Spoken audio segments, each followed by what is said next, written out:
이런 사도 바울의 제1차 전도 여행의 주 목적지를 보면 그곳은 한 가지 특성이 있죠. 바로 그 갈라디아 지역에 있는 도심지들을 그가 다니면서 복음을 전했던 것을 우리가 보게 됩니다. 물론 전도 여행을 떠나자마자는 바나바의 고향이었던 구브로 섬에 가서 잠시 복음을 전했고, 그러나 그 이후로는 비시디아 안디옥, 이고니온, 그리고 오늘은 우리가 보는 루드게리아에 있는 두 성 루스드라와 이제 더베라는 곳에 사도 바울이 가서 복음을 전하게 되는 것을 보게 됩니다. 여러분, 이것이 사도행전 13장과 14장에 있는 주된 내용입니다. 이 사실을 우리가 생각을 하며 갈라디아서를 읽게 되면 정말 거기에는 우리가 생각지 못했던 깊은 인사이트가 있을 줄로 믿습니다. 게다가 더 나아가서 사도행전 15장에 가서는요, 이제 예루살렘 공의회가 열리게 됩니다. 할례를 받는 일 가지고 이제 엄청난 그 분쟁이 일어나는 사건이 있었는데, 그것 또한 갈라디아 그 지역에 있었던 사건으로 말미암아 일어났던 사건이었습니다. 그러니까 갈라디아서를 읽을 때는 사도행전 13장, 14장, 15장을 함께 읽으면 전에 미처 생각지 못했던 어떤 좀 역사적인 사건과 이 모든 것이 조금 더 풍성하게 우리에게 다가올 수 있다는 것을 우리가 압니다. 자, 오늘은 바울이 1차 전도 여행의 마지막으로 들렸던 두 도시 중에 하나인 루스드라에 가는 것을 우리가 보게 됩니다. 루가오니아라는 곳에 두 성읍이 있다라고 말하며 루스드라와 더베는 우리가 다음 시간에 보겠지만 별로 내용이 없습니다. 잠깐 가서 거기서 복음을 전하고 그 후에 다시 루스드라로 돌아오고 이고니온으로 갔다가 비시디아 안디옥으로 갔다가 다시 이제 수리아 안디옥으로 감으로 1차 전도 여행을 마치게 된다라는 것을 우리가 오늘 이제 사도행전 14장 마지막에 있는 모든 말씀을 통해서 우리가 보게 될 텐데, 오늘 살펴보는 루스드라는요, 예전에 있었던 비시디아 안디옥과 이고니온과는 다른 차이점이 있음을 우리가 발견하게 됩니다. 자, 오늘 이 루스드라의 차이점, 특징이 있는데 이것을 먼저 우리가 한번 살펴보고 말씀을 보는 것이 좀 더 풍성하게 오늘 말씀의 내용을 이해할 수 있으리라 믿습니다. 여러분, 혹시 루스드라라는 지명을 생각하시면 떠오르는 어떤 사건이나 인물이 있으신가요? 루스드라에서 어떤 일이 있었죠?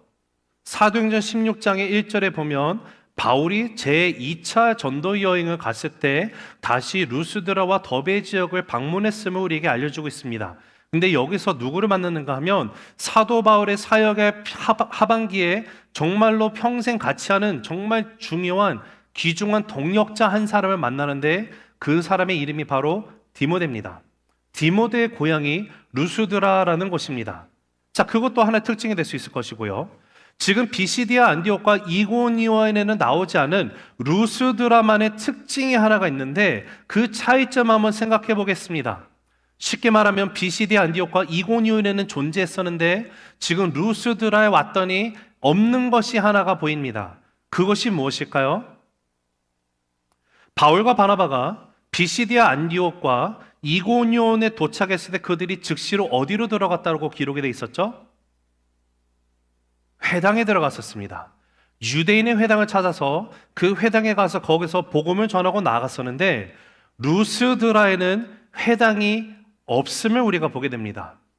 자, 그러면 루스드라에 회당이 없다라는 것은 무엇을 의미할까요? 그것은 루스드라라는 곳은 유대인들이 많이 살지 않았음을 뜻합니다. 비시디아 안디옥과 이고니온은 유대인들이 많이 몰려 살았기 때문에 그들이 신앙 공동체를 만들기 위해서 유대인의 회당을 짓고 회당에 모여서 말씀을 배우고 나가는 그런 장소가 있었습니다. 하지만 루스드라에는 유대인이 없어요. 아니, 아예 없지는 않겠지만 유대인의 회당이 있을 만큼의 그런 수가 되지 못하는 곳이라는 것입니다. 이 사실을 생각을 해보면 지금 바울이 비시디아 안디옥과 이고니온에서 복음을 전하고 나갔을 때 그 내용과 지금 루스드라에서 전하는 내용에는 또 차이점이 있음을 우리가 보게 됩니다. 그 차이점이 무엇일까요? 그것은 바로 유대인이 있느냐 없느냐에 대한 차이가 있어요.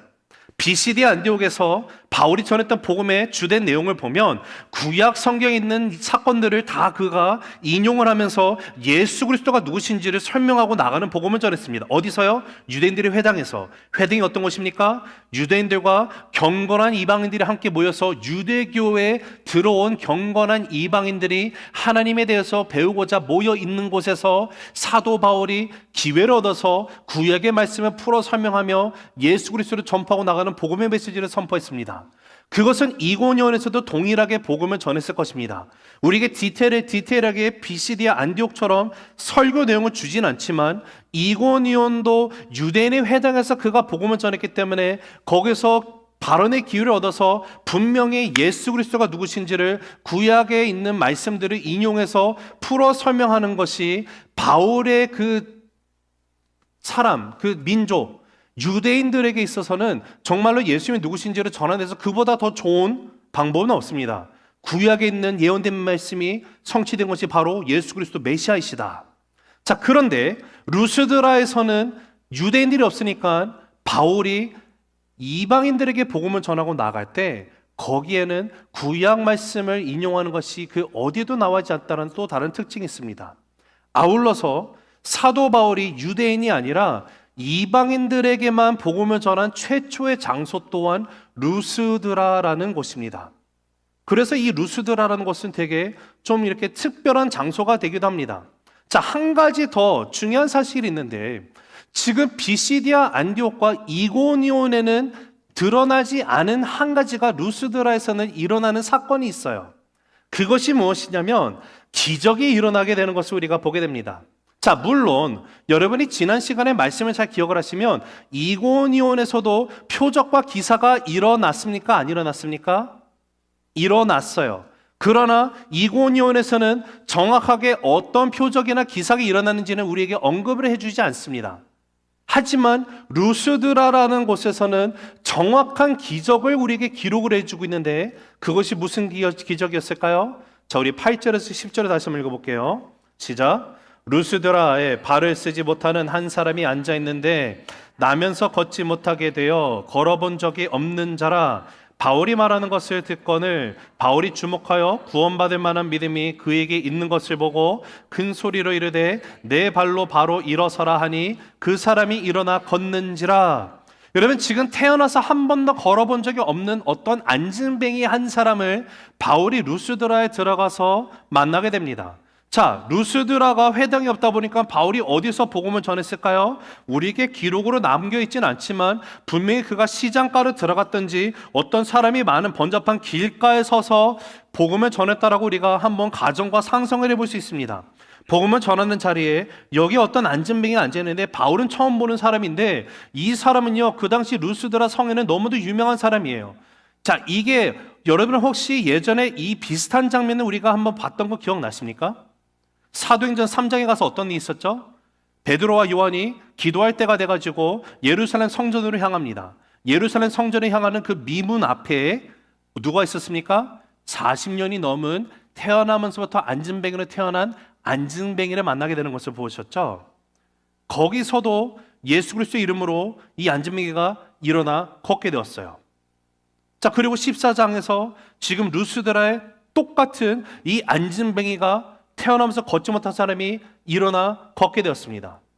자, 근데 이 안진뱅이, 걷지 못하는 자가 걷게 되는 이 기적의 사건이 지금 사도행전 3장과 14장에서 우리가 보는데 한 군데 더 사도행전에서 나옵니다. 그리고 한 군데 더 나오는 것을 우리가 이미 살펴봤는데요. 그것이 사도행전 8장입니다. 사도행전 8장에 가면 빌립 집사님이 그 사마리아 지역에서 복음을 전하면서 거기 걷지 못하는 자가 걷게 되는 기적이 일어나는 것을 기록이 되어 있어요.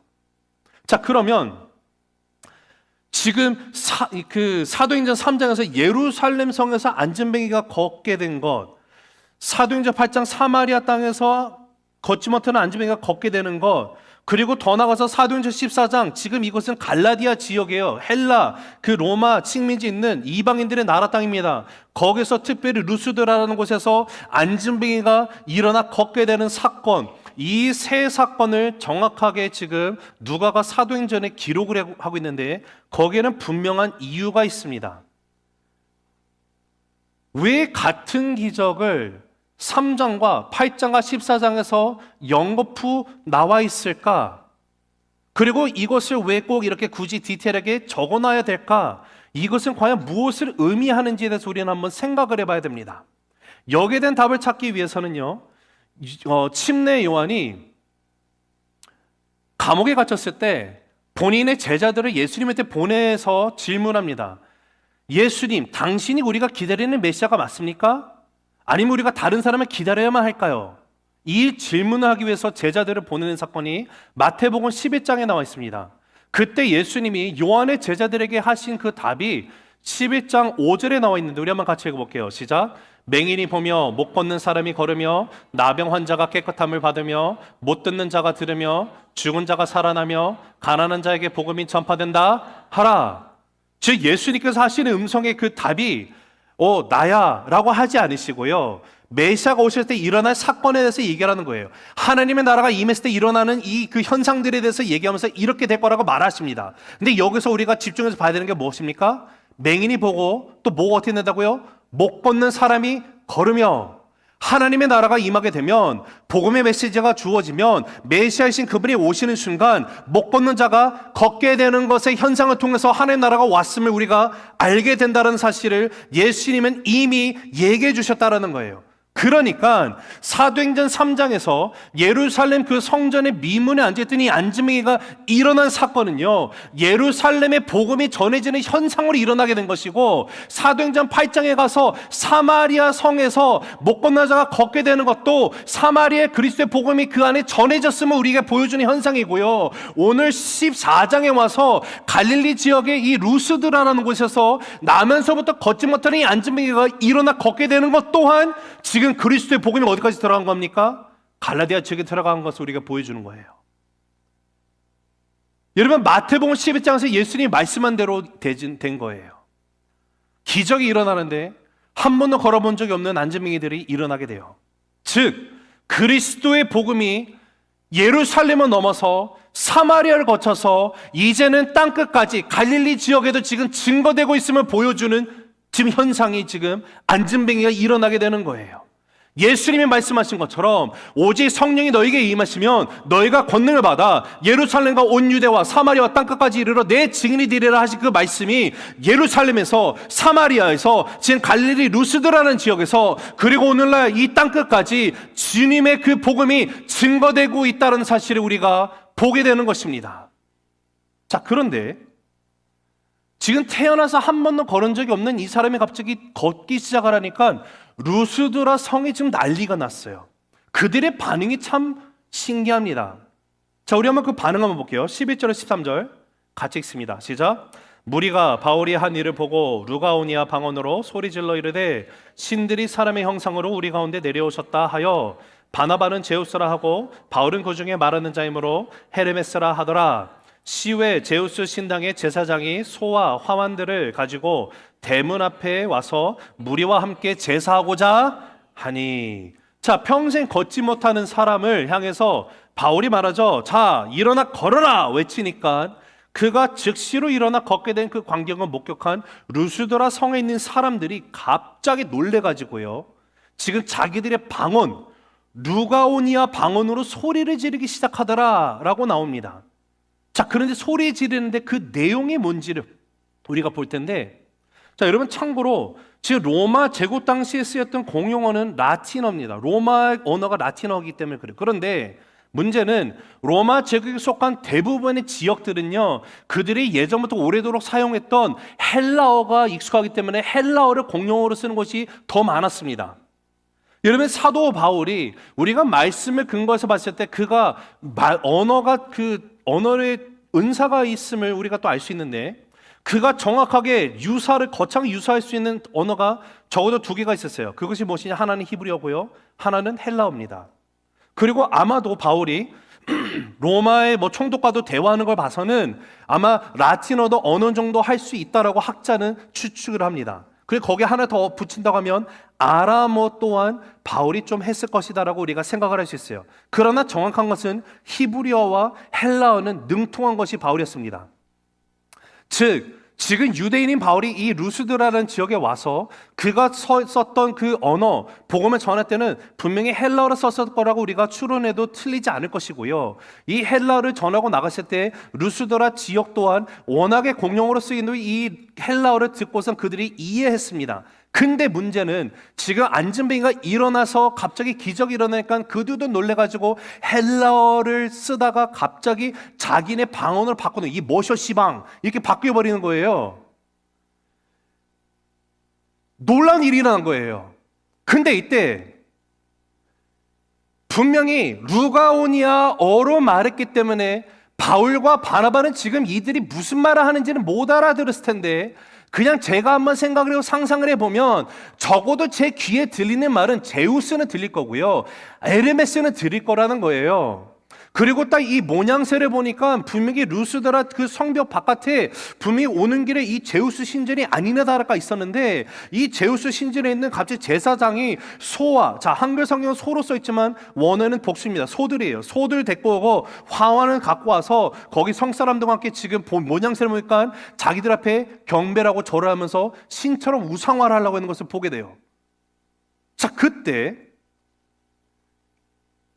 바울이 이제 바나바와 함께 옷을 찢으며 그들에게 통곡하며 나가는 소리를 함성 지르는 것이 나오게 되는데 여러분 왜 이 루스드라 지역의 사람들은 바울과 바나바가 와서 여기서 이제 보면 바울이 그 말을 하고요.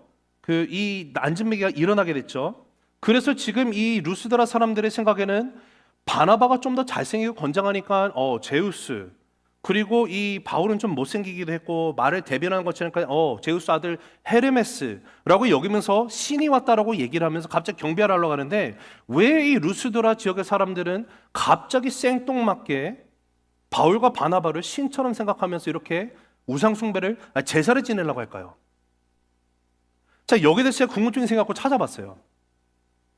근데 보니까 그 당시 고대 로마 시대 가운데 로마 시민 중에 오바디우스라는 자가 있습니다. 한 50년 전에 있던 사람이 오바디우스가 쓴 서사시 가운데요. 그 헬라어로 메타모르포시스라는 시가 있어요. 한국말로 하면 변신 이야기라는 것인데 이 시를 보면은요. 그 당시 루스드라 인근 지역이었던 부르기아에 전해지는 전설이 하나가 있습니다. 자, 내용을 잠깐 나누면 이래요. 제우스가 그의 아들 헤르메스와 어느 날 인간의 모습으로 변장을 하고 부르기아 산지를 방문합니다. 그들이 자맹을 하면서 부르기아 산지의 마을에 있는 사람들의 그 집을 찾아가서 나그네를 묵으려고 그 사람들에게 요청을 하는데요. 그 마을 사람들이 아무도 문을 열어주지 않고 문전박대를 합니다. 다 거절당해요. 자, 그러다가 빌레몬과 바우시스라고 하는 늙은 농부 부부를 만나게 되는데 이 내외가 비록 자신의 삶이 가난한 살림이고 없지만 없음에도 불구하고 이 나그네들을 인바이트를 하고요. 후하게 대접을 해줍니다. 그리고 그 일이 있고 난 후에 제우스와 헤르메스가 이 노부부에게는 보상을 주게 되고 그러나 자신들을 문전박대했던 이 마을 사람들의 집에는요. 홍수로 다 쓸어버렸다라는 전설에 대해서 쓰여져 있는 시가 지금 제가 말씀드린 메타모포시스예요. 이런 이야기가 지금 루스드라 지역 사람들에게 그 근처 사람들에게 헬라 문화권에 있는 사람들에게 전해져 있다라고 여러분 생각해 보시면 이게 잘 이해가 되고 쉽습니다. 루스드라 사람들이 여러분 한번 생각해 보세요. 지금 부르기아 사람들이 지금 제우스와 헤르메스가 왔다가 문전박대가지고 홍수가 나고 집이 폭삭 망하게 됐는데 그 전설에 의하면 한 노부부는 오픈하니까 축복을 받았다고 하는데 혹시나 제우스나 헤르메스가 또 왔다가 우리가 문전박대하면 우리한테도 재앙이 오니까 언제든지 즉시로 제우스나 헤르메스가 오면 융숭이 대접을 해야 되는 거예요. 자, 근데 아니나 다를까? 갑자기 외방의 그 이방인들이 외국에서 다른 지역에서 온 이 바울과 바나바가 왔는데 지금 처음 보는 사람들인데 갑자기 말을 하더니 우리가 너무도 알고 잘 아는 이 안진뱅이 친구를 갑자기 일어나 걷게 만들었단 말이에요. 그러니 그 순간에 루스드라 사람들은 당연히 제우스나 헤르메스가 왔다라고 여기게 되는 거예요.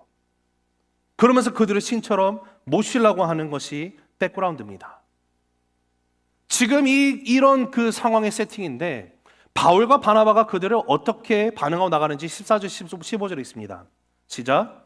두 사도 바나바와 바울이 듣고 옷을 찢고 무리 가운데 뛰어들어가서 소리질러 이르되 여러분이여 어찌하여 이러한 일을 하느냐 우리도 여러분과 같은 성적을 가진 사람이라 복음을 전하는 것은 이런 헛된 일을 버리고 천지와 바다와 그 가운데 만물을 지으시고 살아계신 하나님께로 돌아오게 함이라.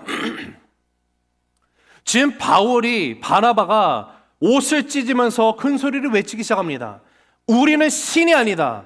너희와 똑같은 사람이야. 오직 하나님을 봐라. 자, 근데 여러분,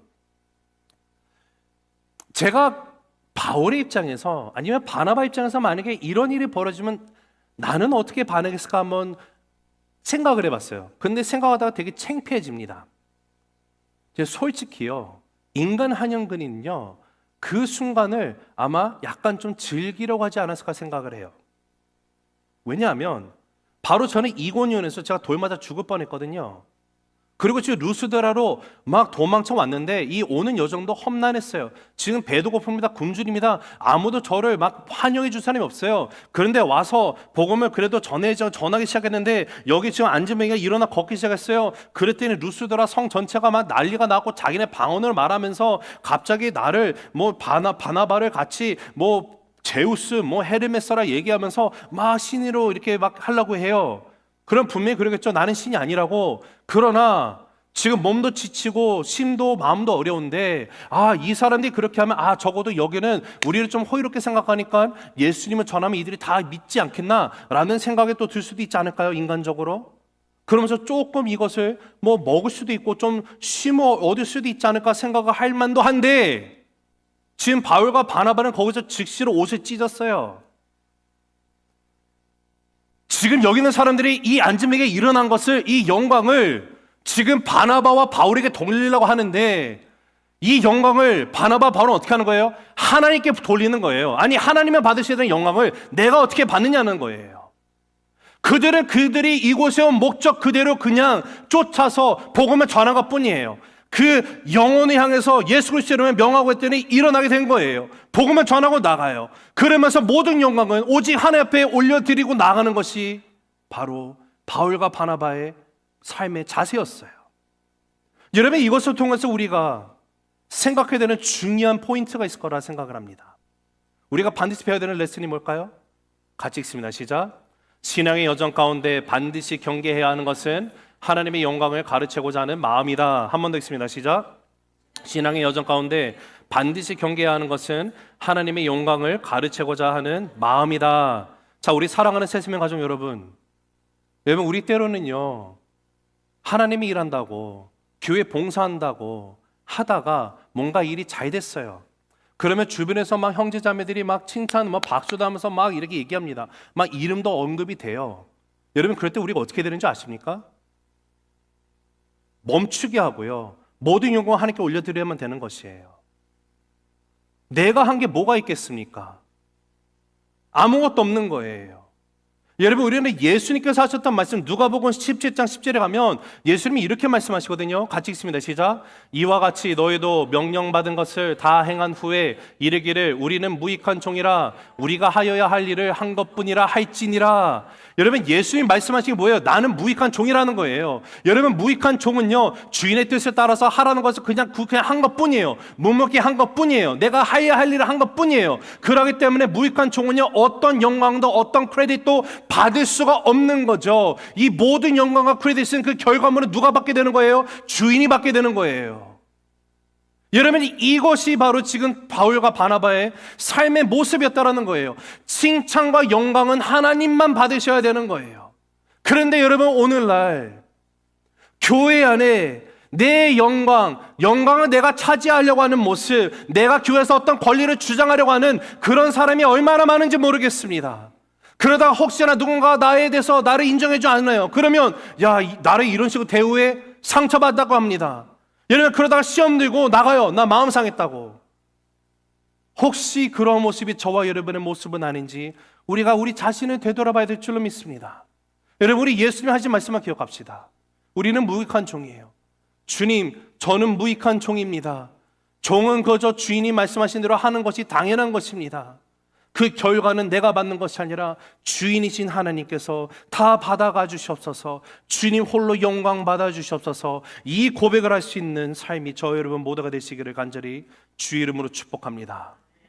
자, 시간이 많이 지나갔지만 오늘 말씀을 통해서 우리가 그러면 오늘 이 루스드라에서 일어났던 이 기적 사건을 통해서 우리가 반드시 기억해야 되는 두 가지를 여러분과 잠깐 나누고 오늘 말씀을 맺도록 하겠습니다. 자, 첫째, 같이 읽습니다. 시작. 무엇을 듣는가? 한 번 더 읽습니다. 시작. 무엇을 듣는가? 자, 8절, 9절 상반절 시작. 루스드라에 발을 쓰지 못하는 한 사람이 앉아 있는데 나면서 걷지 못하게 되어 걸어본 적이 없는지라 바울이 말하는 것을 듣거늘. 자, 지금 여기 발을 쓰지 못하는 사람이 뭘 들었다라고 말합니까? 바울이 말하는 것을 들었어요. 자, 그러면 바울은 도대체 어떤 말을 했을까요? 복음을 전했겠죠? 그것은 기분 아닙니까? 자, 바울이 전한 복음은 어떤 메시지였습니까? 지금까지 우리가 본 바울이 전한 복음은 바로 예수님이 주시고 예수 그리스도가 생명이시며 예수 그리스도가 구원의 길이심을 그는 가는 곳마다 선포하고 나갔어요. 그런데 이 복음이 유대인들에게 있어서는요, 예수님이 누구신지를 이미 알아요. 십자가 죽으시고 뭐 부활했다고 말하는 크리스찬들, 내가 안 믿는다더라도 다 알고 있어요, 예수님이 누군지를. 그런데 지금 이 루스드라인이 안지뱅 입장에서는요, 생전 한 번도 들어본 적이 없었을 만한 메시지입니다. 그런데 놀라운 사실은 이 이상한 말을 듣고 예수님에 대해서 한 번도 들어본 적이 없는 이 루스드라의 안진뱅이라고 우리가 생각해 본다면, 그럼에도 불구하고 이 안진뱅이가 지금 말씀이 들어가면서 말씀이 싹을 내리고 열매를 맺게 되는 것을 우리가 오늘 말씀을 통해서 보게 돼요. 여러분, 이것이 놀라운 하나님의 능력의 말씀이에요. 그래서 사도 바울이 로마서 10장 11절에 뭐라고 말합니까? 믿음은 들음에서 나며 들음은 그리스도의 말씀으로 말미암는다고 말하지 않습니까? 여러분, 믿음이라는 것은요, 다르게 해서 생기는 것이 아니에요. 믿음은 하나님의 말씀을 들으면서 나는 것입니다. 말씀은요, 하나님 예수 그리스도의 말씀을 말하는 거예요. 여러분, 생각해 보세요. 여러분이 아무리 똑똑하고 지혜가 높고 막 이력이 맞는다 할지라도요, 여러분이 정말로 20년, 30년을 아무리 노력한다고 해서 여러분의 믿음이 막 성장하고 됩니까? 아니요, 그러지 않아요. 믿음의 모습은 있겠죠. 믿음이 성장할 수 있는 유일한 길은 하나님의 말씀을 들으면서 나면 여러분 믿으시기 바랍니다. 여러분, 하나님은요, 우리가 모여서 예배하는 순간순간마다 하나님의 말씀을 선포해 주시고 계세요. 하나님은요, 우리가 매일매일 삶 가운데 하나님의 말씀을 펴고 말씀을 묵상하는 순간순간마다 하나님의 말씀을 선포해 주시는 분이세요. 그러니까 오늘도 사랑하는 성도 여러분, 하나님의 말씀을 경청해서 들을 수 있는 저와 여러분 되기를 간절히 주의 이름으로 축복합니다. 여러분, 설교자는요, 설교의 끝이 설교자 입술에서 끝나는 게 아니에요. 그 말씀을 듣고 성도들의 마음과 삶에서 끝이 나게 되어 있어요. 그럴 때 우리는 말씀을 잘 받아들여야 돼요. 먼저 전하는 자가 잘 준비해야 돼요. 설교자가 헛된 거 하면요, 나중에 하나님께서 심판의 날에서 그 분명히 책망하실 거예요. 그러나 그 잘 준비된 말씀을 하나님이 주시면 여러분, 그것을 받아야 되는 것은 나의 책임이라는 거예요. 말씀을 잘 들어야 돼요. 여러분, 12월 첫째 주에 제가 결혼식 주례를 쓰는 일이 있었습니다. 결혼식 주례를 쓰면서 에베소서 6장의 말씀을 가지고 신랑과 신부에 대해서 권면의 말씀을, 하나님의 말씀을 선포를 했어요. 예식이 다 끝난 다음에 하객 중에 한 사람이 와서 그 친구가 중국계연인지 베트남계연인지 아무튼 한 청년이 와서 저한테 이렇게 말하더라고요. That was a great speech, Mr. Han. 이러더라고요. 오늘 연설 잘 들었다라는 거죠. 왜냐하면 이 친구는 예수님이 누군지 몰라요. 믿는 사람이 아니었어요. 그러니 여러분, 어떤 사람은 설교를 연설로 듣는다라는 거예요. 어떤 사람은요, 설교를요, 평가하면서 채점하면서 듣습니다. 어떤 사람은요, 설교를 자전거로 듣는 분들도 있어요. 여러분, 괜찮아요. 하나님은 사랑하는 자에게 잠을 주시는 분이시기 때문에 와서 조셔도 돼요. 얼마나 감사해요. 근데 여러분, 어떤 사람들은요, 말씀을 들으면 그것을 살아있는 하나님의 말씀을 듣는 사람들이 있어요. 하나님의 말씀을, 살아있는 말씀을 듣는 자들은요, 그 말씀이 내 안에서 내면에서 끊임없는 싸움이 일어나기 시작을 해요. 말씀이 뿌리 내리기 위해서. 하나님의 말씀이 그 영혼을 살리기 시작을 해요. 하나님의 그 영혼을 붙들기 시작을 해요. 여러분, 이것이 하나님의 살아있는 능력의 말씀을 믿으시기 바랍니다. 그러하기 때문에 믿음은 오직 하나님의 말씀을 들음으로 인해서 일어나는 것인데, 오늘 루스드라를 봤더니 말씀의 씨앗이 숨겨졌는데 하나님의 놀라운 능력 가운데 이 영혼이 말씀을 받고 나아가요. 여러분, 말씀이라는 것은 그러하기 때문에 내가 1인칭으로 받아야 돼요. 다른 사람을 위한 말씀이 아니고 나에게 주시는 하나님의 말씀인 거예요. 두 번째, 같이 읽습니다. 시작. 무엇을 바라보는가? 한 번 더 읽습니다. 자, 9절 하반절과 10절 읽습니다. 시작. 바울이 주목하여 구원받을 만한 믿음이 그에게 있는 것을 보고 큰 소리로 이르되 내 발로 바로 일어서라 하니 그 사람이 일어나 걷는지라. 자, 오늘 본문을 보면 바울이 루스드라 지역에 가서 복음을 전하면서 그가 이 안진뱅이를 보았습니다. 주목하여 봤어요. 자, 근데 우리가 한번 생각해 볼게요. 이 루스드라 이 성에 있었던 이 안진뱅이를 바라보는 그 사회적인 시선은 어땠을까요? 바울은 나면서부터 유대인입니다. 바리새인입니다. 전통 유대인이에요. 자, 전통 유대인이라고 한다면 이 전통 유대인들은요, 나면서부터 안진뱅이들을 보는 순간 그들을 어떻게 여길까요? 부정하다고 여깁니다. unclean이에요. 그 당시 사회가 내가 장애를 갖고 태어나면 하나님으로부터 저주를 받았다고 여겼기 때문에 그래요. 그렇기 때문에 내가 정결한 유대인으로서, 정통 유대인으로서 이런 그 안진뱅이 장애인인 거 보면 내가 피해서 가죠. 옆에 안 갑니다. 왜냐하면 가다가 만약에 내 옷깃이 잘못해서 그 사람 옷깃가 스치게 되면요, 내가 부정하게 되거든요. 그러면 내가 또 정결예식을 위해서 그 힘든 정결예식을 다 치러야만 돼요. 그러하기 때문에 유대인들에게 있어서 이 장애가 있는 사람은요, 상종할 수 있는 대상이 아닌 거예요. 피해야 되는 사람이에요.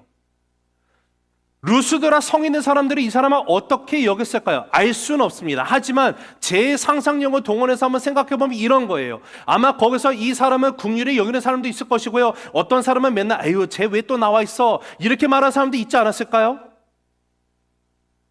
아니 쟤는 아유 정말 안타까워, 어떻게 저렇게 태어나가지고, 그런데 왜 쟤는 왜 나와 있대? 그냥 집에서 쉬면 되지. 쟤 신기해. 어떻게 맨날 저렇게 나와? 자가용 있는 것도 아닌데 맨날 죽을 줄 알아 있더라? 아니 그냥 왜 힘들게 나와? 그냥 집에서 가만히 있으면 될 것을. 그래도 불쌍하잖아. 근데 얼마 없지만 자 요거라도 동양. 그렇게 바라보는 것이 지금 이 안진뱅이의 시선이 아닐까 저는 생각을 해봐요. 모두가 다 자기를 그렇게 봐요. 아무도 나에 대해서 환대하고 환영하고 친구가 되어준 사람이 없어요.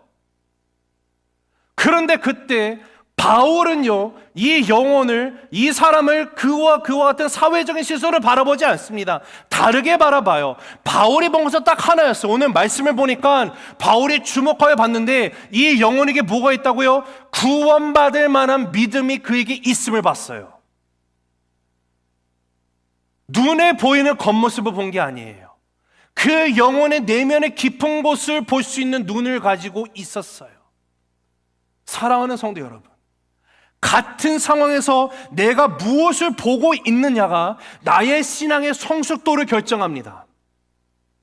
같은 상황에서 같은 사람을 내가 본다 할지라도 그곳에 내가 무엇을 보고 있느냐가 내가 살아가고 있는 내 신앙의 레벨이 나오게 되어 있는 거예요.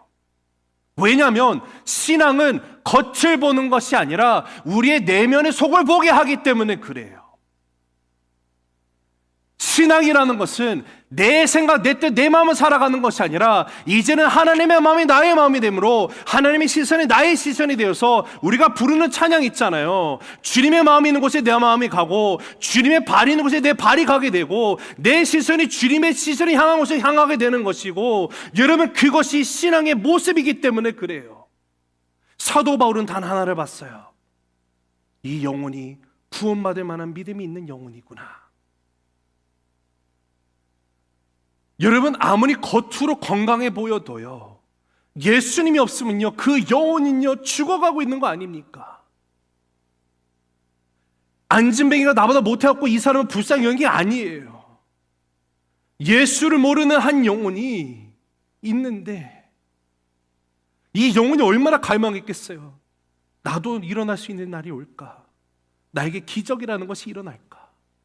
누군가는 나에게 와서 그 진리를 말해줄 사람이 있진 않을까? 근데 바울이 와서 이 영혼이 하나님의 말씀을 듣습니다. 그리고 봤더니 구원받을 만한 믿음이 있는 자였어요. 사랑하는 성도 여러분, 여러분은 무엇을 보고 계십니까? 여러분은 무엇이 보이십니까? 여러분이 여러분의 삶, 나의 삶을 들여다볼 때 여러분은 무엇을 보고 계십니까?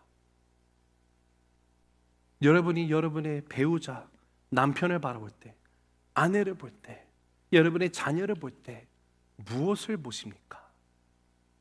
우리 남편 그래도 나가서 돈 잘 벌어오니 아유 칭찬해 줘야지.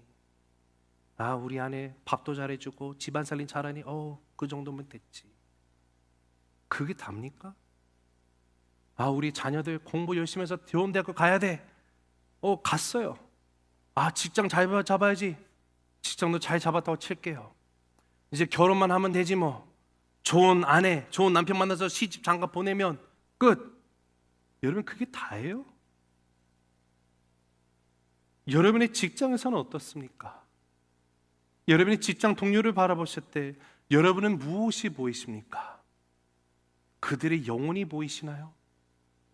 예수를 모르기 때문에 세상 가운데 떵떵거리며 잘 사는 것처럼 겉으로는 보일지 몰라도 그 영혼이 죽어가고 있는 것을 여러분 보고 계십니까? 그 불쌍한 영혼이 눈에 보이세요? 여러분 우리의 눈에 무엇이 보이는지, 여러분 제가 이렇게 말씀 전한다고 제 눈에는 정말 그 사람의 내면에 다 보인다고 말하면 저는 거짓말쟁이입니다. 제 눈에도 그게 안 보이는 게 제가 너무도 지금 힘들어요. 그래서 기도해. 하나님, 말로만 전하는 게 아니고 하나님 내 마음이 주님의 마음을 진짜 알아서 주를 모르는 영혼들을 향해서 내가 볼 때 주님 내 마음 찢어지게 하시고 주여 내가 그들 위해서 눈물 흘리게 하시고 주님 복음을 전하기 원합니다. 하나님이 제 마음 가운데 질타하시는 말씀이에요. 사랑하는 성도 여러분, 여러분은 무엇이 보이십니까? 무엇을 보고 계십니까? 간절히 바라고 소망하는 것은요, 우리 새세미교회 성도님들 모두가 사도 바울처럼 한 영혼의 깊은 내면에 구원받을 만한 믿음을 볼 수 있는 눈을 가진 자들 되시기를 간절히 주의 이름으로 축복합니다. 말씀을 맺습니다. 여러분 우리가 신앙의 여정 가운데 반드시 경계해야 되는 것은요, 하나님의 영광을 가로채고자 하는 마음이 있진 않는지 우리는 오늘도 내 자신을 살펴봐야만 해요. 내가 뭔가 해서 잘 됐다고 그거 내가 하는 거 아니에요.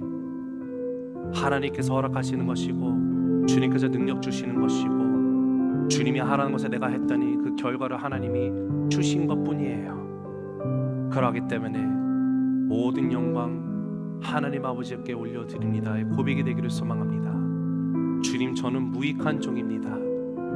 무익한 종은 그저 주인이신 나의 하나님이 나에게 주시는 말씀, 그 말씀대로 행하는 것뿐입니다.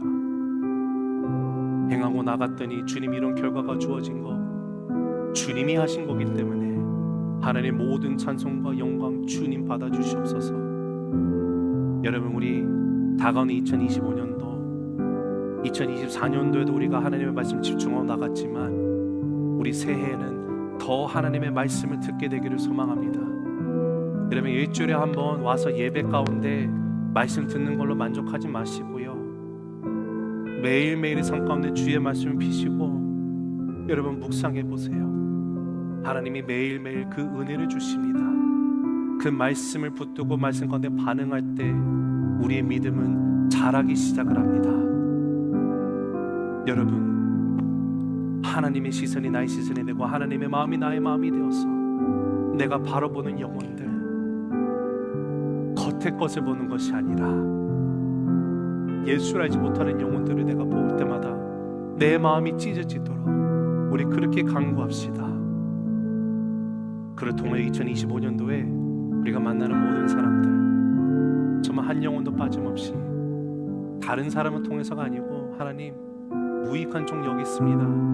주님께서 나의 삶 가운데 만나게 하신 형제 자매들, 나보고 예수님이 누구신지를 증거하라고 나에게 붙여준 영혼들이기 때문에 그들을 위해 기도하며 주님이 복음을 내가 전하겠습니다. 우리 함께 고백하며 결단하고 나갈 수 있는 우리 새세민교회 모두 되시길 간절히 주 이름으로 축복합니다.